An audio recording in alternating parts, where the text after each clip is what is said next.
সোনারগাঁও নামে একটি ছোট্ট গ্রাম ছিল। গ্রামটি ছিল চারিদিকে সবুজে ভরা, খুবই সুন্দর দেখতে। চারিপাশটা দেখলে মনে হতো যেন এই সোনার বাংলাতে আমরা এসেছি।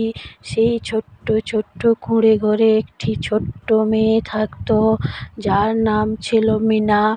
মিনার একটি ছোট্ট পোষা পাখি ছিল ময়না। তারা একদিন দুজনেই ঠিক করলো যে তারা মামা বাড়ি যাবে। তাই তারা মামা বাড়ির পথে রওনা দিল। মামা বাড়ি যাওয়ার জন্য পথের মধ্যে অনেক কাঠের গুঁড়ি, জল এই সমস্ত ছিল। তাই তারা লাফিয়ে লাফিয়ে পার হতেছিল সেগুলো। আর তারপর তারা প্রথমে একটি জাদুর কলস পেল, সেটাকে তারা ছুঁয়ে নিয়ে পরে মজা পেল। তারপর একটি কাঠের বোঝা পেল, সেটাকেও তারা ছুঁলো। ফলে তাদের ব্যাগের মধ্যে একটা জাদু ঢুকে গেল। তারপর একটি নদী পার হওয়ার জন্য ঘাটের মধ্যে নৌকা ছিল। সেই নৌকাতে চেপে তারা একটা ছোট্ট নদী পার হতে শুরু করলো। সেই নদীটি ছিল খুবই সুন্দর। চারিদিক দিয়ে যেন কুয়াশায় আচ্ছন্ন ছিল, ধোঁয়ার মতো দেখতে। প্রজাপতি পাখা মেলে উড়ছিল আর ফুল ফুটেছিল। চারিদিকে মেঘের রামধনু উঠেছিল। সেই রাস্তা দিয়ে যেতে যেতে, পাহাড় পর্বত দিয়ে যেতে যেতে এখানে তারা একটি সোনার ডিম পেল। সেই ডিমটিকে তারা ছুঁয়ে জাদু করে দিল দুজনে। আর ময়না পাখিটি সবসময় তার সাথেই চলছিল, বলছিল, মিনা মিনা দাঁড়াও দাঁড়াও, আমি তোমার সাথেই যাব, আমাকে ছেড়ে যেও না মিনা, আমাকে ছেড়ে যেও না।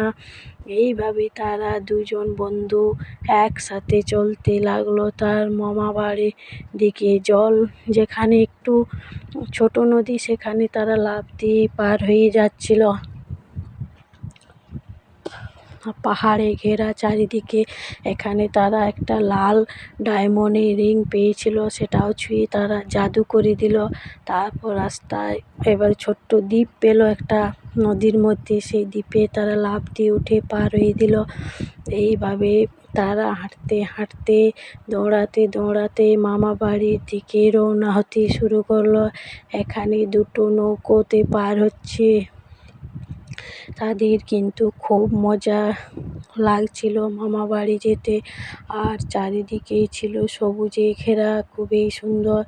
এখানে তারা একটি ডায়মন্ড পেল, ডায়মন্ডটাকেও ছুঁয়ে জাদু করে দিল। আর ময়না পাখি তার সাথে সাথে চলতে শুরু করলো। ময়না যখন যাচ্ছে তখন তারও ভালো লাগছে যে মিনা তো লাফাতে লাফাতে যাচ্ছে। তাই এখানে সে পড়ে গেল। পড়ে যাওয়ার পর বলছে ব্যথা লেগে গেল। আবার উঠে নিয়ে সে আবার যেতে শুরু করলো, কারণ সে হাল ছাড়ছে না, তাকে কিন্তু যেতেই হবে মামা বাড়ি। মামা বাড়িতে তাদের একটি মেলা রয়েছে, সেই মেলাতে তারা যাবে। সেখানে নাকি অনেক খেলনা, পুতুল, এই রান্নাবাটি বিক্রি হয়, সে সেখানে কিনবে এবং মেলাতে সে অনেক মজা করবে। তাই সে কিন্তু যেতে ছাড়ছে না। যেখানে পড়ে হচ্ছে আবার উঠে নিয়ে সে চলে যাচ্ছে। তার মা কিন্তু সঙ্গে নেই, যেহেতু তার মা বাড়ির কাজ ছিল। তার বাবা মা কিন্তু আসেনি তার সাথে, সে একাই এসেছে তার পোষা পাখিটির সাথে। মামা বাড়ি রাস্তাতে চলতে শুরু করেছে। যেখানেই পড়ে যাচ্ছে সেখানে আবার সে উঠে নিয়ে পড়ে যাচ্ছে। এখান থেকে আমরা অনেক কিছুই শিক্ষা পাচ্ছি যে যদি আমরা পড়ে যাই কিংবা ব্যর্থ হয়, আমাদের কিন্তু হাল ছাড়া উচিত নয়। আমাদেরকে চেষ্টা চালিয়ে যেতে হবে শেষ পর্যন্ত। চেষ্টা চালিয়ে গেলে নিশ্চয়ই আমরা মামা বাড়ি অবধি পৌঁছাতে পারবো। মিনা কিন্তু সেটাই এখানে বোঝানোর চেষ্টা করছে, সবাইকে বলতে চাইছে এই কথাই, তার পড়ে যাওয়ার বার্তার মধ্য দিয়ে, যে পড়ে গেলেও কিন্তু কেউ হাল ছাড়া। এখানে সে একটা আলাদিনের মায়ার প্রদীপ পাচ্ছে, সেই আলাদিনের মায়ার প্রদীপটিকে নিয়ে গিয়ে সে জাদু করবে কোনো কোনো জায়গাতে। এই দেখো ছোট্ট নদীর মধ্যে সে পড়ে গেল, পা ফসকে আবার উঠে নিয়ে এসে আবার চলতে শুরু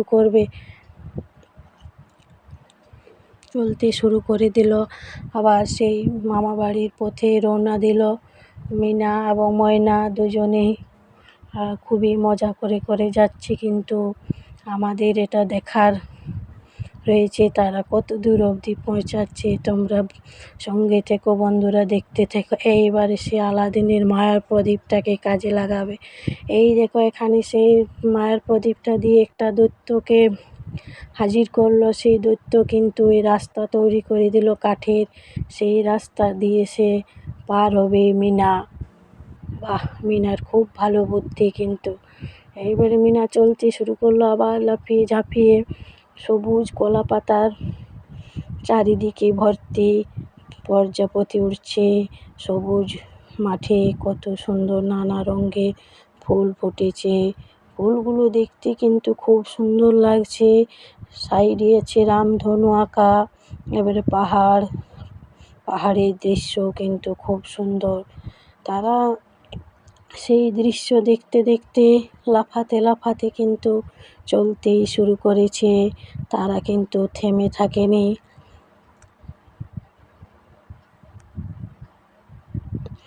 এরপর সে পার হতে পেরে গেছে। পার হতে পেরে গিয়ে পরে তারা চলে গেছে প্রায় অনেকটা পথ পেরিয়ে তার মামাবাড়ি যেতে তার অনেকটাই সময় লেগে যাচ্ছে, কিন্তু তবুও সে যাবে। সে কিন্তু হার মানবে না, কারণ সেখানে মেলা বসেছে। মেলাতে গিয়ে সে অনেক মজা করবে। এই দেখো রাস্তায় পথ আটকে দিয়েছে। একটা ছোট্ট বাচ্চা এখানে পায়খানা করতে বসেছে। সেই জাদুটি দিয়ে সেই বাচ্চাটির একটি ঘর বানিয়ে দিচ্ছে, টয়লেট, যে সে রাস্তাতে যেন না করে, টয়লেটের ভিতরে যেন পায়খানা করে। তার কারণে সে জাদু প্রদীপটি দিয়ে একটি টয়লেট বানিয়ে দিল।